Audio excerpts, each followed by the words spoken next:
All right, everyone. Tuesday morning. How are we doing? We're edging closer to the big game tomorrow night against Club Brugge. We're going to chat about that a lot today. We've got Asim on as well. Asim, hello. I don't know why I'm waving, but hello. How are you getting on?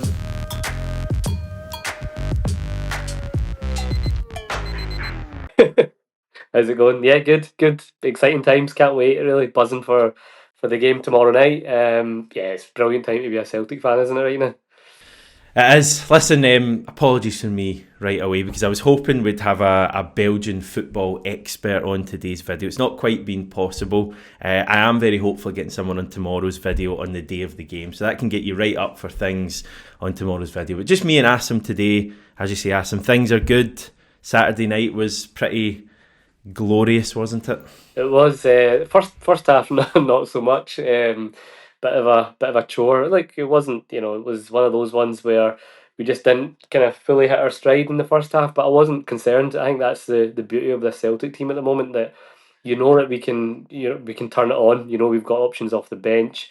I thought Hearts came out fast at the traps, but once we kind of weathered their early storm, thought we grew into it, and then second half was the complete opposite. I kind of real joy to watch some of our moves and our counter attacking football, and just took complete control. Rio Tati, I think, was the main one behind all that. So yeah, in the end, a perfect Saturday really, if you add in the results elsewhere as well. Yeah, I think it's a good point you make about half time not being particularly worried, and I don't know if I had you on after the Kilmarnock game. That was similar for me, and Kilmarnock were good in that game, just like Hearts were good to an extent in the first half. But in neither of those games I felt massively worried that Celtic weren't going to win them, because I think I just have so much belief in this team at the moment. And like, you knew based on that first half, the fact we had been pretty poor, you knew we weren't going to be poor in the second half. You knew we were going to come out and just be so much better than Hearts. And the minute we get that first goal, the game was over. Yeah, and that's the thing. I think the squad depth this year, like you look at compare it to this time last year. If we have a performance like that in the first half, you're really panicking and you're worried. Whereas when you've got options like Bernardo, Ida to come off the bench, James Forrest who's contributing, you're right. I think that's what I've really felt this season. Both Kilmarnock and Hearts are good examples of tough away games where we lost twice last year in both fixtures. But at half time in both games, you were confident that we were going to improve a heck of a lot. And as soon as we just up a couple of gears, and as soon as you get that goal, you don't have that fear that the other team are coming back, which again is completely different to last year. So yeah, we're motoring domestically, and you just hope that we can kind of carry that on now on Wednesday. Yeah. Positive performances on Saturday. You mentioned Rio Hatate. I saw you tweeting about him as well. Nicholas Kuhn scored again. Defence looked good. I like Carter Vickers and Trusty as well. Yeah, Rio Tati, I mentioned that he's how many 90 minutes is he getting now, which is not Yeah. something we're used to. Even under Ange, he used to come off around the 60, 70 minute mark, and I wonder if that's something that Brendan's really been working with him, because he looks like he's getting better as games go on now, and that's crucial because he is that one midfielder that we've got. As much as I think midfield's the strongest point of the team, he's the one that's got something different, and he's been on a real good streak of form right now. So he was the kind of standout for me second half. I really like Trusty. I know he had a couple of one ropey moment in particular, which obviously gave him the chance. But other than that, I think since Atalanta away, he's been pretty much flawless. And I just think the partnership between him and Carter Vickers is looking brilliant. So that was another standout for me as well. And Kuhn, what more can we say about Kuhn? Every week he's getting better and better. And yeah, I mean, Nicholas Kuhn is, I think for me, finding that ruthless edge, taking chances like he did on Saturday night was the next step for me, because at times earlier on in the season he was dilly-dallying and he maybe wasn't quite getting shots away, but that kind of finish on Saturday night was just completely emphatic. And now you're looking to him on Wednesday night and you can't wait to see him in the Champions League lighting it up again. Yeah. He still does that sometimes. I think when he cuts in, and you're like, he can shoot a wee bit quicker. There was one in the first half at Tynecastle as well, and I remember him doing that quite a bit in the start of the season. But he's obviously got better. You've seen his finish against Leipzig, and even the goal that he took, I was surprised he took it so early. It was just emphatic. It was such a good finish, brilliant counter attack, and you're right. You're almost waiting for his form to not drop, but you're like, how good is this? How, like you're kind of pinching yourself at how good he really is. And, the fact that he's been talked by the German media, and Nagelsmann's referenced him as someone that he's keeping an eye on. We've got a real gem in our hands, and it just shows you. And I think it's a lesson to all of us, and even some who are quick to criticise other players, which I'm sure we'll speak about as well, that you need to give players time. You need to give players time because, Trusty was getting slated at the start. Kuhn last season, sometimes it just takes a wee bit of adaptation, and you get the fruits afterwards. Are you referring to Arne Engels, perhaps? Because there's, I was on Celtic Way last night, and it was a very divisive issue in the comments, and even on here, I think yesterday, some people clearly saying that Arne Engels should be doing a lot more. Other people are a lot calmer, saying that criticism's quite harsh. I fall down on that second side. Personally, I think Arne Engels is doing fine. I really think some of the stuff has been over the top. Sure, he's not playing at that top level he did when he joined, but I think it was unrealistic to expect him to keep playing like that. And I have no doubt that he's going to rise to that level again relatively soon. So I have no concerns about Arne Engels. Am I right to have no concerns, or am I giving him too much of the benefit of the doubt? Is he underperforming at the moment? I think what I've noticed is they're very two extremes, two ends of the spectrum when it comes to Arne Engels, and I think I'm kind of somewhere in the middle. I don't think any player should be exempt from critique, in terms of, do I think right now he's performing? Does he merit a start? I think Bernardo, for me, because of how good Bernardo's playing, you could argue merits a start more than Engels. Engels, for me, he's not playing badly.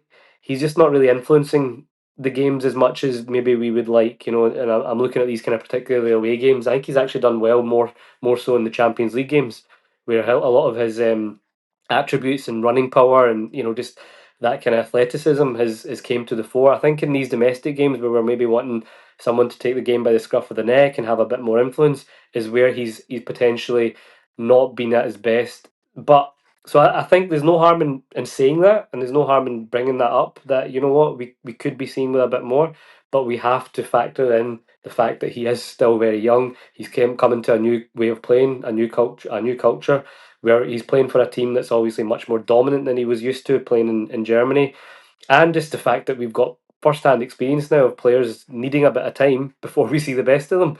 And I think you look at Bernardo last season, there was times where he was good, but there were times where he was anonymous in games, and you see him now and he's contributing much more heavily. So I think we've got to factor that in, and I've got no qualms that I think he's going to grow into becoming a real good player and becoming worth the value that we paid for him.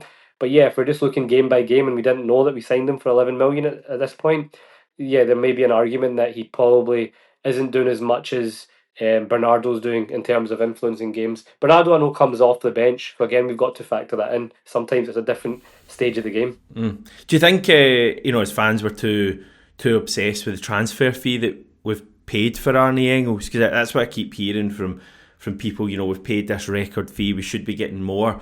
I didn't ever think we were buying a ready-made player. Like I just think that we were buying.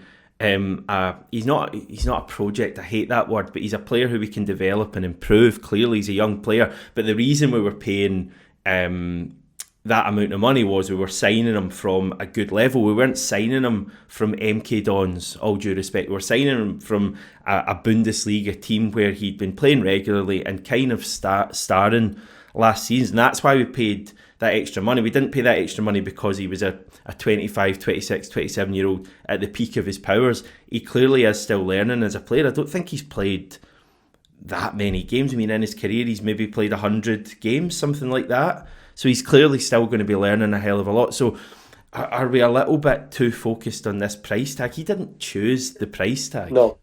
I think the same can apply to Adamida as well. If you actually look at his stats and you look, he's more than contributing. I think the fact that you then place a 9 million and an 11 million pound price tag on these two players is potentially blurring the lines of what people's thoughts are. And I think it's potentially because we've been so starved of these kind of big money signings for so long. I thought you were going to say starved of any sort of negativity, so we need to find something. Well, there's that as well. There's definitely an element of that within our fan base. But I do think, yeah, the fact that we've just not spent that kind of money for so long, and then it is obviously record fees that in Scotland we do tend to obsess over that. Whereas you're right, these two players that we've bought aren't. We're not going to get the end finished article from them right now. I think they're going to grow and become those players, and I think Rogers has alluded to that as well. That the plan is for these guys to develop and get better, and I think we'll see that in the next year. That's soon we'll be like, right, these guys are we got them on the cheap. I think we've just got to be patient with them, and you'll see that. I think Bernardo, brilliant example. You're right. How good is Bernardo looking right now? He just looks so accomplished, but he took time. He took time to adapt. So I think the same is the case here. I think that's my only point, though. I think Bernardo's doing that well that he merits a start. Whether he will on Wednesday, I guess we'll see. But he would be in my team. I don't think he will. I think I don't think he will. I think it might be the same team as Saturday night. Potentially Bernardo might be the one you would look at, maybe Valle, but I think it might be the same team as Saturday night. Right, we've got Club Brugge, second in the Belgian Pro League, second to Genk. Is that who O's playing with? Or is that Ghent? Yeah, Is it O's Ghent or with Genk? Genk. Yeah, O's Genk. with Yeah. top of the table. Genk completely going off on a tangent. Let's see how many goals O's scored this season.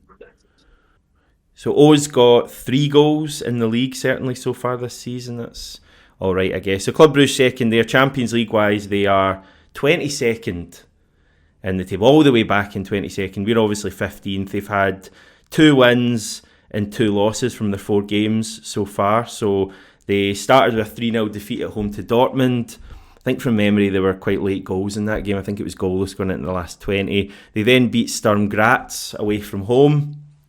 Decent enough result. Some Graz I don't think are doing well, but a decent enough result. They then lost to AC Milan 3-1, red card in that game as well. And then most notably they beat Aston Villa in the last match. Yeah. So a couple of wins, couple of defeats. Big opportunity for us. I think it's going to be a tough game. They're clearly a good side. Someone was pointing out yesterday they were pot 2 in the draw, so Yeah. that proves how good a side they've been over recent years. But equally opportunity for the team tomorrow night. Yeah, they've had a good few seasons in Europe now. They've obviously made Champions League in numerous seasons in the last years gone by, and then I think it was semi-finals last year of the Conference League. So they've obviously got European pedigree. They're used to playing at this level. I seen a bit of their game against AC Milan. I watched the first half, and they were very good. They should have been ahead. Um, at the San Siro, and then they got a man sent off, but they still managed to get level in the game, and then lost a couple of goals later in the second half. But they look good. Same against Villa. I didn't see all of that, but again, just by all accounts, looked like they deserved their win. Um, so I think they're a club that are probably see themselves at a similar level to us. Fairly dominant in recent years in Belgium. I think they can eclipse all the other clubs around them in terms of finance, European experience, and they'll fancy their chances as well. It's probably one of their better opportunities now to pick up points. They've got a tough run of games coming up. But for us, you're right. It's a real opportunity here. We've spoke about it before, both of us, that the 10 points is the kind of holy grail for the top 24. If we can just seal that basically on Wednesday night, what a great position it is to go into for the last 3 games. And then you can start dreaming higher. But I think we've got a right opportunity. I think it's going to be a challenge. I think it'll be a very different challenge to Leipzig, a different kind of game. But I think they'll be a tough nut to crack.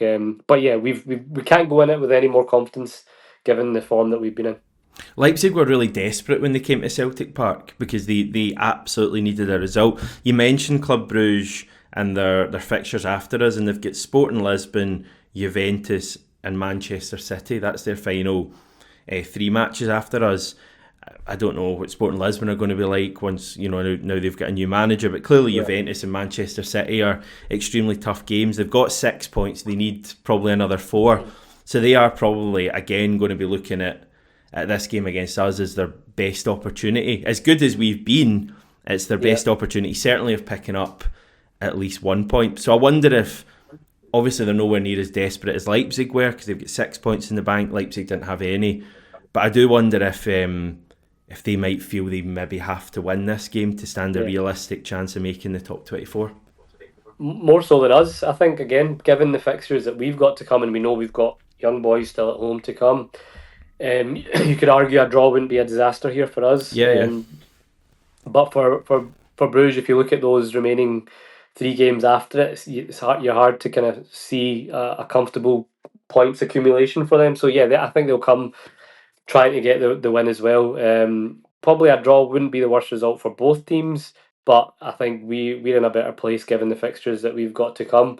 I wonder, yeah, though, because obviously you're right. Leipzig did seem desperate, and I think Bruges are going to be a lot more resolute. They obviously got a big win at the weekend, 7-0, so they're coming into Yeah. it with confidence as well. So yeah, it'll be good to kind of hear your video tomorrow with the expert on to see what he's got to say about them. Yeah, there's going to be interesting to hear that. Obviously, we don't know as much. I'm just looking through their squad, and people will be familiar with a certain number 28 from Bruges, Dedryck Boyata. But you can't, or you shouldn't expect to see him play tomorrow night. He's not in their match day squad. I see that he's been speaking though about Celtic Park and the atmosphere. He told Mail Sport it's going to be a tough game for Bruges on Wednesday. It will be interesting for them to go there because the clubs have never met before. It will be new for a lot of players here, especially the first 10 minutes at Celtic Park. It's going to be very intimidating, but it's two great teams, and Celtic have been doing well in the Champions League. They beat Leipzig in the last game, which was a great result. I can tell my Bruges teammates what it's like at Celtic Park, but until you've been there and experienced it, it's difficult to explain. I always quite liked Dedryck Boyata, even though he had a wee mistake in him. I always quite liked him. I didn't realise he was at Club Brugge. Is there a Yeah, reason he's not in the squad, or just not really featured much? But probably those mistakes I just referred to, I'm guessing. But I don't think he's even in the Champions League squad, so there's no chance of him playing. I'm looking at other names. It's a good squad, this. I mean, Andreas Skov Olsen is a Denmark international. Christos Solis, who's a guy who scored 4 goals at the weekend. He's a Greek international. Hugo Vetlesen, I'm pretty sure, was a guy who was at Bodo Glimt and tore us apart. He's a midfielder. They've got Hans Van Aken, their captain. he's their kind of he's their main man, isn't he? That's been around for ages for them, and there's a number of dangerous players in there. I think they'll be a really kind of good European outfit that we shouldn't take lightly. But at the same time, Hamish, if we said at the start of this campaign that Yeah. 3 points at home to Club Brugge and you've got a right good your opportunity pretty much of making the next stage, we'd have bitten your hand off for that. So we've put ourselves in such a great position because of our form. They're obviously doing not bad as well. I think it's going to be a tight game, but I wonder how they'll approach it. I think they'll probably try and soak up pressure early on, but I think they're going to be good in transition. They're probably that's their best bet. They'll probably try and hit us on the counter attack rather than take the game to us, which is a different challenge for us because obviously against Leipzig it was open, it was more end to end, especially the first half before we kind of totally took control in the second half. But if we put in a performance like that, then I think we can be confident that would be enough to get the 3 points. Yeah. Yeah, I'm expecting it to be a really tough game. I think they're going to be a slick team who can move the ball about. As you say, I can imagine them being quite good in the counter attack. Simon Mignolet is their goalkeeper as well, apparently, so he's still cutting about. But you think if we hit the levels we hit against Leipzig and the levels we hit against Slovan Bratislava, with that support behind us, like, you do feel good about our chances. You do really fancy it because our players have really fancied it at Celtic Park. The support's been amazing, and I just think we've got so much confidence at the moment. So what an opportunity for the team. We've got Bulgarian referee Georgi Kabakov, assistant refs Martin, I'm being really challenged here, Martin Martgaritov and Dejan Valkov. Vasil Minev is the fourth official, and in the VAR hot seat is Dragomir Dragonov. It's like a baddie from James Bond's name. What a guy. Looking forward to going along. Yeah, I'll be there. Looking forward to it. We've had mixed results against Belgian sides in the Champions League before, haven't we? With Anderlecht, I remember going back to Martin O'Neill's time. We lost horribly away from home. We were really bad away from home, but we were brilliant in the Celtic Park fixture. I think we were 3 up early doors. I remember Larsson scoring in that game.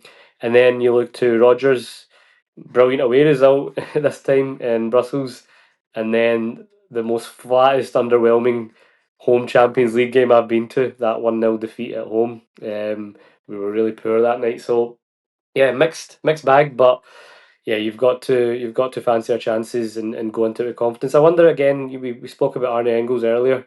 Just the Belgian factor. I wonder if that'll play into Rodgers' thinking as well. So you're right. I think we will see the same team.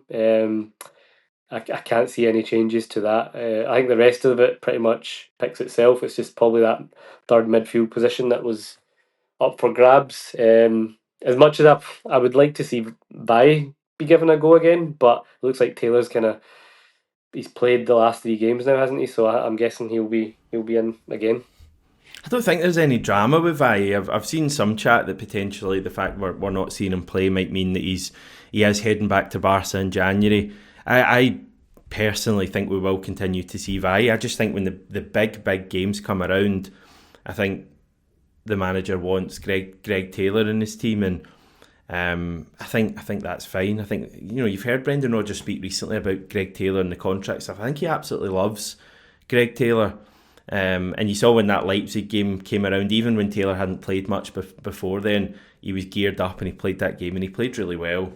So I think it'll be the same team, but there's always players. I mean, I've seen people say maybe Adam Ida might be a shout. I wouldn't be for that personally because I think Kyogo's been really good in these home games. But Ida played well when he came on at the weekend and is obviously. I thought Yang looked good when he came on as well in Forest. So everyone seems to be contributing. He's got a tight knit group now.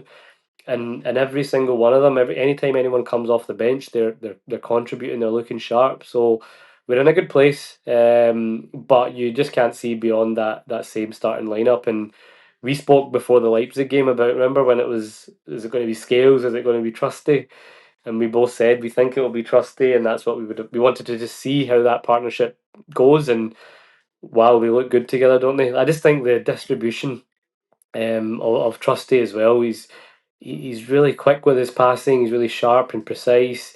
He looks fast, athletic. He's fast becoming a real kind of powerhouse at the back there. Like you've always had CCV being that guy, but the two of them together look brilliant. And yeah, you don't worry about the defence, which is not something you'd have said in years gone by when we were going into European games. Hopefully, we can keep it up on Wednesday night. I hope you enjoy the match, Asim. Scream your head off as you always will. I'm very jealous of people getting to go along to the game, so have a good one and we'll catch up with you at some stage soon. Cheers.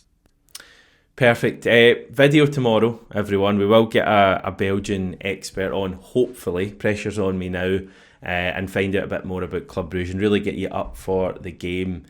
So thanks so much for watching. I believe we're still trying to get to 11,000 subscribers. People are probably fed up of me saying that. We're like 40 away now, everyone. So if some 40 of you could just click that subscribe button, we'll get there and I'll chat to you tomorrow.